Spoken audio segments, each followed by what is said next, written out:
What's up, guys? It's your girl Samara. Samara was recording and going on, boy, and then I realized my headphones ain't all the way in.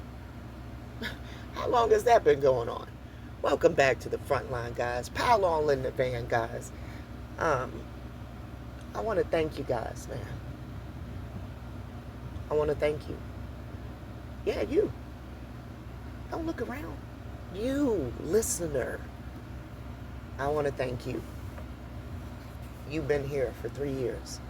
Maybe. If you just getting here, welcome. You need to go dig in the crates. You guys been here for 3 years, and we've been doing this, man. And there has been no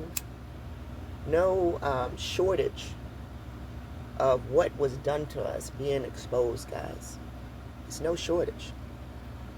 And like promised, I told you guys, and I want to apologize to you guys. First of all, I'm late. Shout out to Mama Leah and Sister Yolanda. I spoke to her on the day I was going to be moving, and boy, I sound hopeful, didn't I, Sister Yolanda? I said, hey, I'm going to move. I'm going to get in there and get settled, and then I'm going to do an episode. And it sounded like something I could do until I got to moving. Man, my back was on fire, y'all. A lot of y'all don't know, but had a back surgery last year, so I need to be calming down just a little bit. But I can't. You know, I'm a very energetic person. I like to move around, so shout out to you. But guys, listen. Sister Yolanda gave me the green light. She said, you know what? You don't got to make this a long episode. She's right. This won't be a long episode. But it will be a very impactful episode. So secure your spot in the van. Because this week, man, listen, everything I've been kicking has been being brought to light. Okay? Whether the masses see it or not. It's not for the masses to see it. Prime example. Who told you these nations were founded off of the backs of little girls? Samar told you this. I showed you when Stephen the Moor, a.k.a. Stephen the First of Hungary, ran off and took all of the riches from here, right? Made these contracts where he has to keep getting paid over there. How he ran off with a little 11-year-old. How the very religion that they are founded off of is with little girls, right? Right? Islam. I say it out loud. Aisha was a 9-year-old and Muhammad married a 9-year-old. And you want to justify that to me? We saw the Catholic priest touching the little kids, didn't we? All three of these major religions. And now who do we see up at bat? Who do we see up at bat? Those that come in JC name, don't we? Rolling in the filth that the nation was founded on, guys. Listen, we have been seeing this from the very beginning. We saw Abraham do this with our mama Sarah. Okay? And we know that Abraham is lifting his hands up to the Most High. I've lifted up mine hands to the Most High. Okay? This is what he doing. The Most High is Allah. So we know what this religion is founded off of. So we got all three of them, right? We got all three. Who told you about this Einstein class first? Who told you about them pillaging the resources here? Decimating the plane? Who told you? I told you.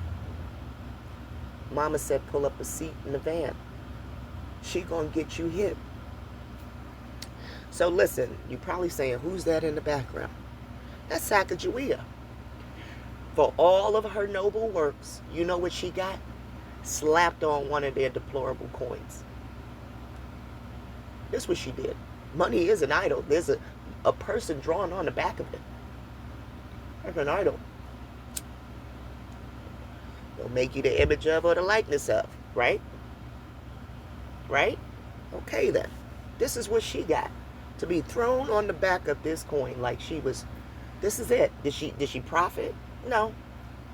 She didn't profit. Matter of fact, they put her in a grave when she was about 25 years old. Let me tell you something. That ooh-wee that they was bringing over here, that STD, that clap, whatever they had, it was in its primary form, wiping people out. This girl died at, I think it was 25 years old. Okay? And on her back is Jean Baptiste, little John the Baptist. That's little John the Baptist, man. I got photos of when I went down to Nogales, the border of Mexico. And I stood where little John the Baptist stood. Sure do. They trekked all through here. But you didn't know this little girl was forced to do this and carry this baby on her back while doing it. Did you? You didn't know this Einstein stuff goes way back. It goes way back. And you didn't know that this deplorable statement right here, right? I want you to pay attention to who has the pet ewe lamb, right? Who has a pet ewe lamb? Because the book had already told us. The rich man. This what you aspire to be rich for? So you can get a little girl, huh? Because she's more pliable, right? She ain't gonna back talk you, right? Listen to this.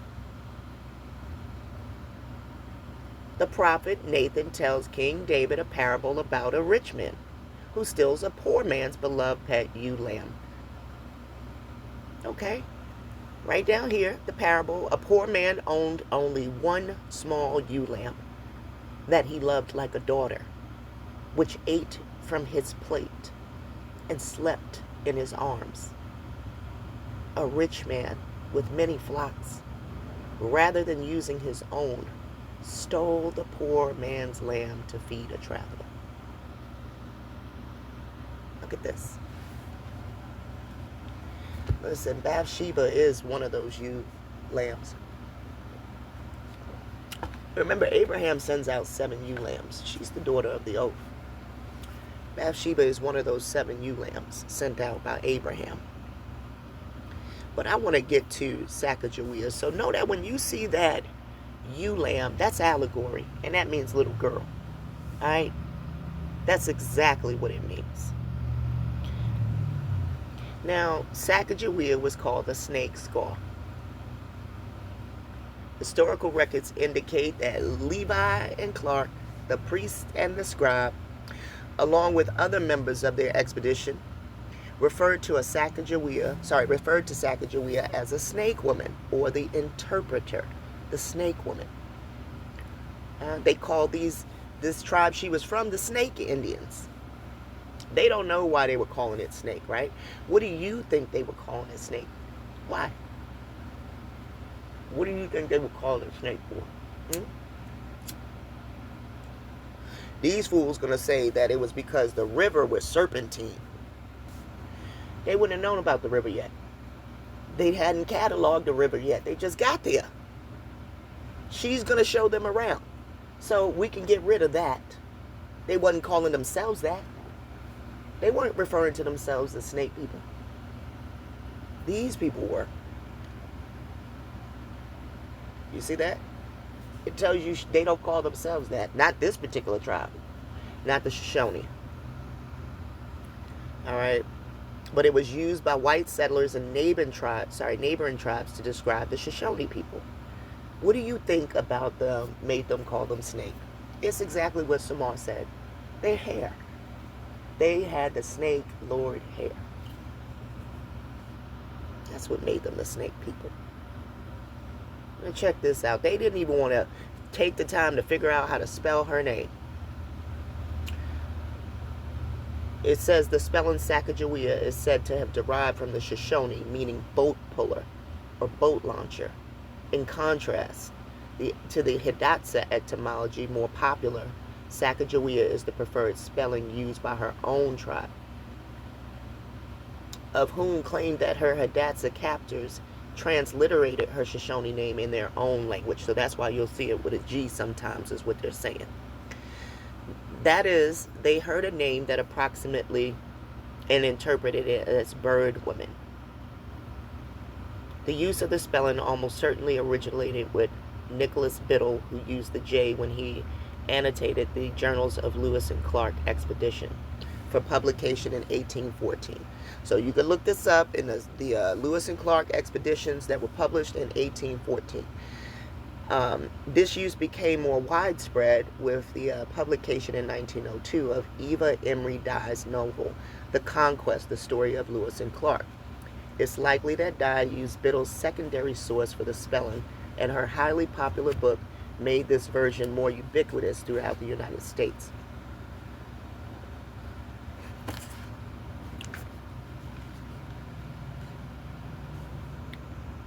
They have schools named in her honor.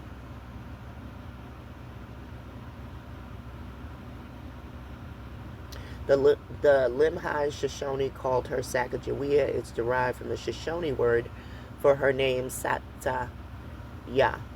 In his cash book, see, cash book, William Clark spells Sacagawea with a J. Also, William Clark and Private George Shannon explained to Nicholas Biddle the first Lewis and Clark journal in 1814 about the pronunciation of her name and how this sounds more like a J. What better authority on the pronunciation of her name than Clark and Shannon, who traveled with her and constantly heard the pronunciation of her name? We do not believe it is a military word for her name. Sacagawea was a Limhi Shoshone, not a Hidatsa. The Limhi Shoshone translate her name. These are her people, okay? Okay, these are her people going to tell you what her name means. The Limhi Shoshone translates her name to mean a burden, or one who carries a heavy burden. She hadn't gone on her journey yet, guys. This was like prophetic for her. That had to have been prophecy for her, because she had not yet gone on this journey with these men when she was named. Yet you're going to see her carry a very heavy burden on this journey. You're going to see her carry a horrible burden on this journey. Watch.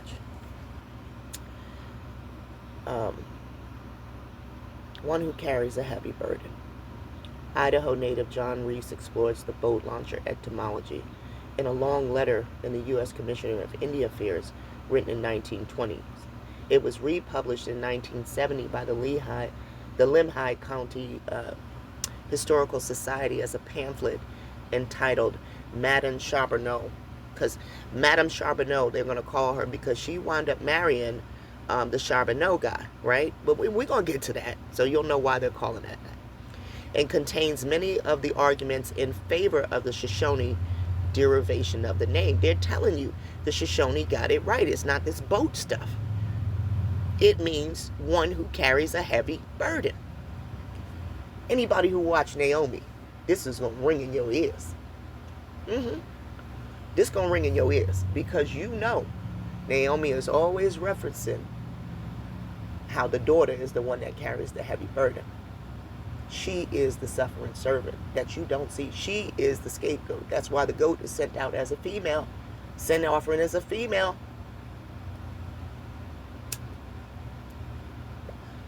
Which, by the way, I found out a pack of goats, or the mother of a goat, is called a nanny. Nanny and the Maroons, the she-goat, huh? Shout out to Jamaica. So they're saying that the Shoshone have it right. The spelling Sacagawea, although we're in the last paragraph, guys, widely taught until the late 20th century, is considered incorrect by modern academia. Linguistics professor Dr. Sven Lillibad, right? We're going with that, from Idaho State University in Pocatello, argues that it is unlikely that Sacagawea is a Shoshone word. The term for boat in Shoshone is Saki, but the rest of the alleged compound would be incomprehensible to a native speaker of Shoshone. The spelling with a J has subsided from general use, although the corresponding soft J pronunciation persists. See, down here they're going to tell her the G is the most widely used spelling. And I'm going to bring you in a story how this woman is traded, and I don't remember if I got it in this folder or not, guys. Traded for horses, guys. And then after she has a really bad fever, she's on the brink of death. What that sound like, guys? Like she contracted, like it has to be a fast acting. Well, if she slept with all of them, like they look like they made her do, she would have contracted with all of them may have had. Could be syphilis, could have been herpes. All of these diseases have been around for a long time, guys. Shout out to Mimi, my nurse is listening. She knows. Sacagawea was, so I say Sacagawea was trafficked for horses and gets sick with fever. Sacagawea was indeed a victim of human trafficking, captured and sold, became ill with fever on multiple occasions during the Lois and Clark expedition, and eventually died of a putrid fever. Does that sound good to you? Does that sound good to you? She who carries a heavy burden. She wasn't safe with the priest nor the scribe. We keep seeing they're not safe with these priests or the lawmakers, huh? The politicians, right? She got sick. Look, captured around age 12. You know, I bring up the fact that this trafficking thing, we see it from the start with our mother. Told you guys that. This is what they like to do. Use the woman as transactional material for whatever their little schemes are. Let's show you what they did with Sacagawea, guys. The true story of Sacagawea. Stories are great things. Stories can be maps. They can be templates. They can be guidebooks. They can be cautionary tales. They can be mirrors. They can be latitude and longitude. They can be spiritual vitamins. They can be precious heritage. This is what a poet says. The universe is made of stories, not atoms. That sound kind of poetic until you look hard at what we call reality, at quantum physics. Then it's actually pretty scientific. And here's poet Maya Angelou. There's no greater agony than bearing an untold story inside you. Which brings me back to that great quotation from the Gospel of St. Thomas. If you bring forth what is within you, and what you bring forth will save you, you do not bring forth, this sounds like jibber jabbish. Forget St. Thomas, we moving on. I just like this lady's interpretation of the true story. And I need y'all to follow this. Alright? She got a long drawn out intro, you know. But for what it's worth, she got a good eye on what really happened. Now you can bring forth that thing that is in you, in poetry or painting or dance or theater or music or story. And if you bring it forth as story, it may be a story that only you can interpret, and that's okay. But stories can also be propaganda. That's why we're going to synapse around the whole thing of a story today. See, this is why I like this lady. Right? She get right at it. She tells you stories can be propaganda.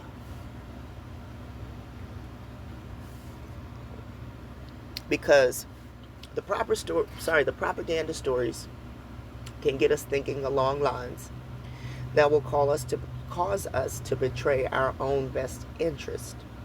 And often in scrubbing off the layers of falsehood and popular myths, like fairy tales or folklore or patriotic myth, we can recognize some life-saving truths that underlie the distortion or the appropriation. Kind of like when you find a masterpiece underneath that painting of dogs playing cards. So that's what we're doing today. We're going to look at a very popular story in the colonization of America. We're going to look at the story of Sacagawea. Most of us will remember that she was the Native American woman, right? I'm going to tell you this is a woman who accompanied the priest and the scribe expedition, right, in their efforts to locate a route across the western half of the continent to the Pacific Ocean. She's a big heroine in American history, and her image, or some artists' idea of her image, is on a dollar coin. She's been on a postage stamp And folks love to tell the traditional story about her because it's about a strong woman on a bold adventure. And it's also about interracial harmony. Now, those aren't bad reasons for telling stories, except that in the case of Sacagawea, they aren't the whole truth. And the parts of the truth that they are hiding are really, really important parts of the story. And there's also a story underneath that is not being told. Alright? Alright, y'all. So let's get the tools for scraping off those layers of cultural whitewash and mansplainery and see a little bit more of what's really going on in this story. Sacagawea was born into the Shoshone tribe in Idaho around 1788. And when she's 11 or 12 years old, so this was in the 1700s, the late 1700s. She was 11, keep in mind, she was either 11 or 12 years old. She was in a Shoshone hunting camp near what today is Three Forks, Montana, that was attacked by the Hidatsa, a Siouan tribe of Native Americans. In this raid, 4 Shoshone men and 4 Shoshone women and several boys were killed. Sacagawea was taken captive and enslaved. Remember, she's 11 or 12 years old. And these Hidatsa forced her to walk with them back to where they live in North Dakota. Rachel is weeping, huh? Trail of Tears. Which is about 500 miles away as the crow flies. So here's this 11 or 12-year-old who has survived a massacre of family and friends, and she's now enslaved. And she's having to march for hundreds of miles back into North Dakota from Montana. And when she gets there, she is, she's an enslaved child.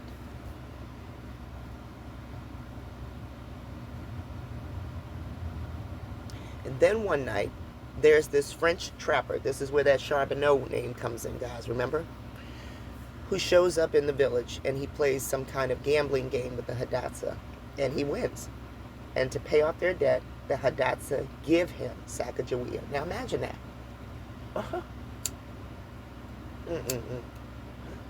You think so little of somebody that you could, a whole life, you could just give them away in a card game.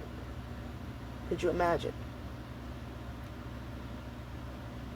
So now, she's 12 by now, or possibly 13. So now she's his slave. She already has bought another Shoshone captive girl, Otta woman from the Hidatsa. He calls these enslaved children his wives. It is a formalized child arrangement, brokered by adults. And sisters, remember, every single time you read or hear something about Sacagawea's French trapper husband, and you do not raise hell, you're actually participating and legitimizing this arrangement. See?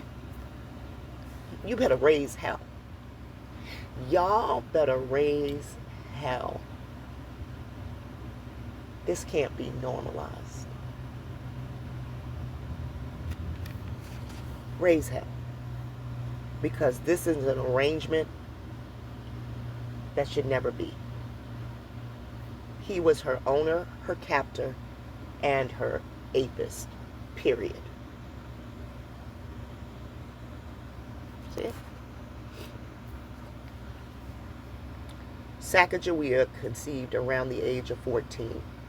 And the reasons we know this, because she was pregnant in the winter of 1804. She had to march pregnant, guys, with these guys.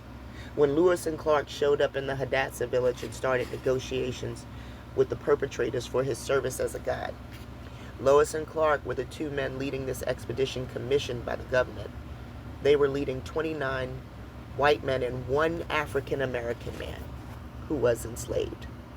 You know, they don't tell you what his name is, but this is giving me vibes like Stephen the First, Stephen the Moore. Sacagawea's perpetrator told Lewis and Clark that the pregnant child was his wife, and he negotiated a fee for her services as a translator, a fee that would be paid to him, of course.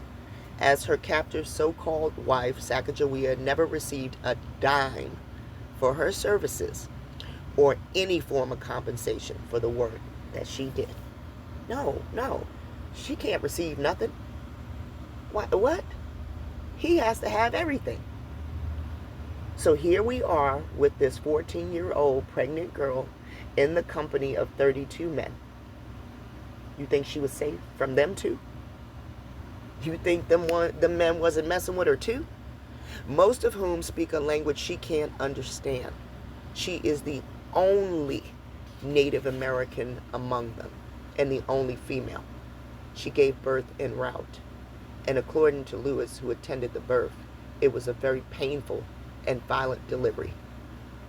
After which she became desperately ill with what, from Lewis's journal notes, appears to have been a severe pelvic inflammatory infection. She had an STD. What I told y'all.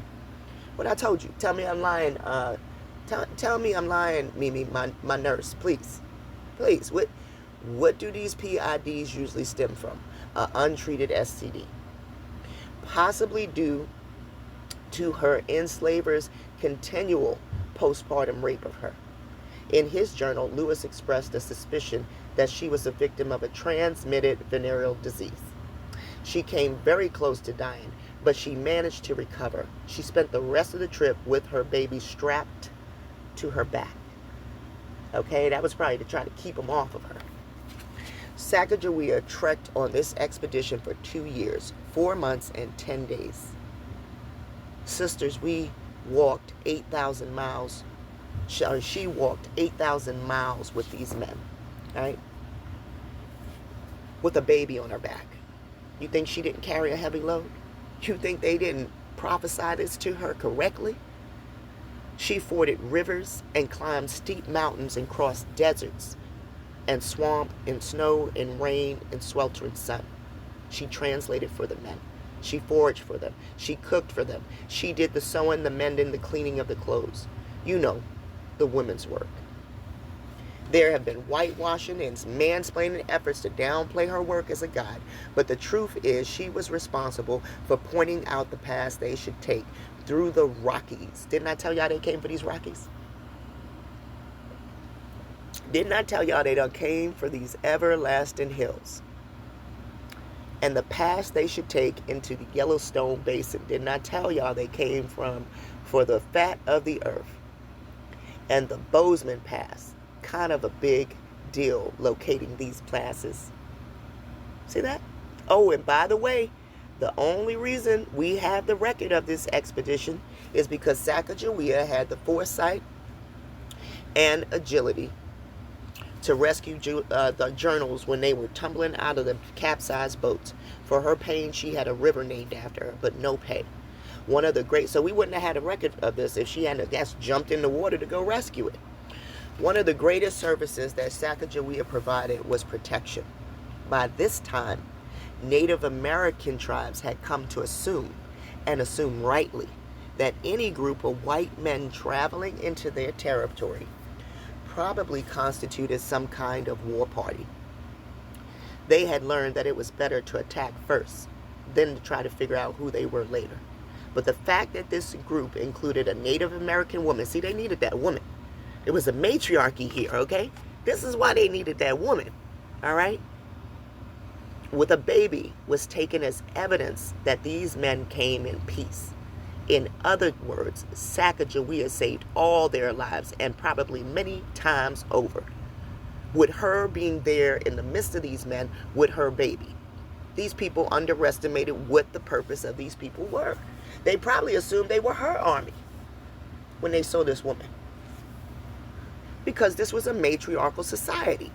So eventually, the expedition gets to the western port of Oregon, to the coast, and they set up a camp and start sending parties down to the beach to see the actual ocean. And these parties are reporting that some kind of great fish has washed up on the beach, possibly a whale. And unbelievably, these men were not going to allow Sacagawea to leave the camp to go see it. Unbelievable. She had to beg and plead with them. And this was so unusual on her part that Lewis wrote about it in his journey. And it really pisses me off that she did all this enormous work as a child with a newborn involuntarily. And then when they finally reached their goal, the Pacific Ocean, where there's this magical giant fish, this eighth wonder of the world. They make Sacagawea beg and plead just to be able to see it. If there's ever any historical doubt about her degree of autonomy on this expedition, that should lay it to rest. Finally, forever, she had none. I don't know if this is an actual picture of her stone. Look, there go the Honorable Reverend, huh? Reverend J. Roberts, ready to proceed over it. Yeah, she was dead by 25. She was dead by the age of 25, still with her captor, right? She was living at a fur trading post in Montana at the time of her death. She was very sick and wanted to go home to her people. She reportedly died of typhus, a disease transmitted by a human body louse, a disease associated with conditions of poor hygiene, sanitations. She had crabs, untreated crabs. Okay, a good Euro breed that they probably couldn't even get rid of at first. But if Lewis was correct in suspecting that she had been infected with a venereal disease, she may have died from a fever associated with that. We know that she left behind an infant girl, and the typhus or the venereal disease may have taken hold during postpartum weakness. The daughter appears not to have survived. The son was taken by Mary Lewis, by Levi, raised as a priest, right? John the Baptist. Do y'all not see this? Who paid for his schooling. I know it's a horrible story, isn't it? Sacagawea was obviously heroically strong, but she was a victim throughout her short life. From age 11, she was separated from her people and enslaved. She was a victim of ongoing ache from puberty and subjected to involuntary pregnancies. It's a story of endurance, but it's not the story of multicultural diversity in the early years of the U.S. Sacagawea is not the poster woman for biracial marriage. She was obviously powerful, but she was not empowered. If there is any multicultural story to be told here, it is a shameful story of the collusion, right, of powerful men. What kind? French and Anglo-American men in the exploitation of an enslaved female child. There you go. That's what you do here. It's a disgusting tale of adult male bonding. Yeah, they're still doing this through the bartering for forced labor and victimization of a Shoshone girl. However divergent their cultures, these men were all in agreement in their misogyny. They're still in agreement right now. This lady has a really good eye for what's happening. They're all colluding and they're all in agreement. In their misogyny, they all collude in characterizing the formalized child arrangement as a legalized marriage. Look at this little girl. All right, we know this ain't, possibly the real deal, but because they don't have photos of her. Okay, it tells you right below it. There are no photographs of Sacagawea. Okay, but there is another story, one that's very important. It's found between the lines in Lewis's journal. Let's take a look. Bear with me because we're going to have to backtrack a little bit in the story before we get to it.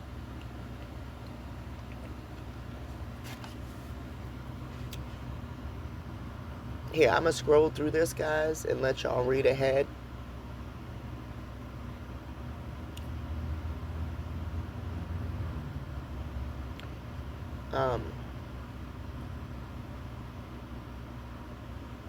Because this is a more personalized story about her. They were looking at her as like some sort of animal, without any feelings, any emotion. They were trying to treat her as if she was this grown woman. I don't know how old the girls were back home. Obviously, probably same ages. Making her own choices. Right? And she wasn't. I like what she says here. We as a nation are not much incentivized to adjust that soft focus lens to bring into sharp definition the 14-year-old slave child on a mission that will spell defeat for her people. For her people. And one of the reasons why we love that grown woman in charge of her life narrative is because it tells us she's choosing, sisters choosing, to help men. There are no other women anywhere in sight for most of those 8,000 miles. A Native woman choosing to help these kind of men. And even though she has a baby, she takes total, complete responsibility for him, straps that baby on her back, and never skips a beat while she does all the domestic work of caring for these 33 grown-ass men. And when she turns her paycheck over to her husband, what a fine example. Look at what she did. Now, surely women today, with all the conveniences of modern civilization, can take those 3 days of maternity leave and turn their kid over to daycare and get right back to work. Be like Sacagawea. Don't be thinking of motherhood as a second job or sacred responsibility. Yeah, this is why she's trying to tell y'all that these people went ahead and idolize this nature of this woman to get you to be that woman too, to get you to just do all of these miraculous things and, strap a baby to your back, go to work, go to school too, come home, clean the whole house, cook the dinner, just be the superwoman. This propaganda story lays the foundation for that type of woman, even though it's not true what happened to her.